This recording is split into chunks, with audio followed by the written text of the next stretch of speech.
You might just think that they're a marketing gimmick, but wider tyres are better on the road. Here are 5 undisputable reasons why.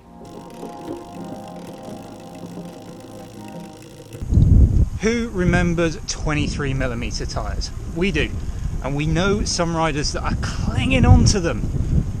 But if you're stuck in your ways, hear us out. Here are 5 reasons why we think you should change your mind and go wider.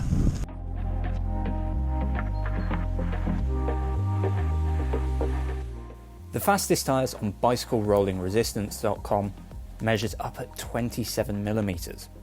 While we know that small differences in rolling resistance are tricky to detect when out on the bike, there is nothing worse than the feeling of draggy tyres. So if you want the feeling of zipping along, then resistance figures, well, they do matter.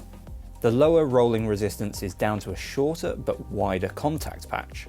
Lab tests aside, on real roads, wider tyres are less affected by these harsh surfaces that Mendip County Council seems so keen on. Studies by the likes of Schwalbe have shown that wider tyres, well, they essentially float better over road imperfections. On the bike, this translates into less road buzz.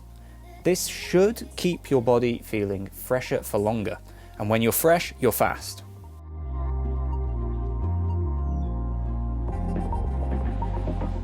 This brings us nicely on to comfort, because my lovely but very, very stiff Venge here, now that can be transformed into a mile-eating bike just by adding, say, 2 or 3mm of tyre width. Conversely, if I want to take this back to a race bike, I just put on some 25s, maybe some 26mm tyres. It's a great way of adding versatility to your road setup. Wider tyres can also be run at lower pressures. Combine that with the larger air volume and you've got a comfier cushion of air under you that is better able to deflect the small shocks of broken road surfaces. If you're just out riding for the joy of being out on the bike, then the comfort gains will allow you to forget about the road surface and focus on the scenery. The 30mm tyres that I've got on my bike right now, well, they're perfect for that.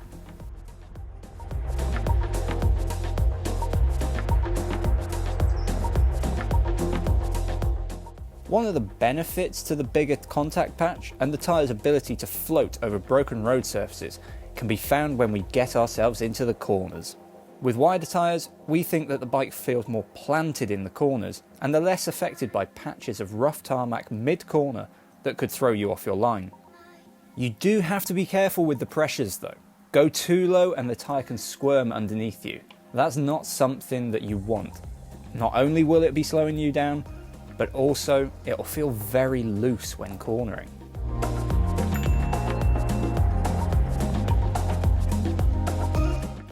Road bike rims, especially carbon disc brake rims, are getting wider externally and internally. Matching your tyres to the rims is therefore super important. If you took a big 28mm tyre and mounted it on a narrow rim, then you'd be creating a rather un-aero shape. But mount that same tyre on a rim that is appropriately wide and you'll create a clean transition from tyre to rim, ensuring smooth airflow for proper aero gains.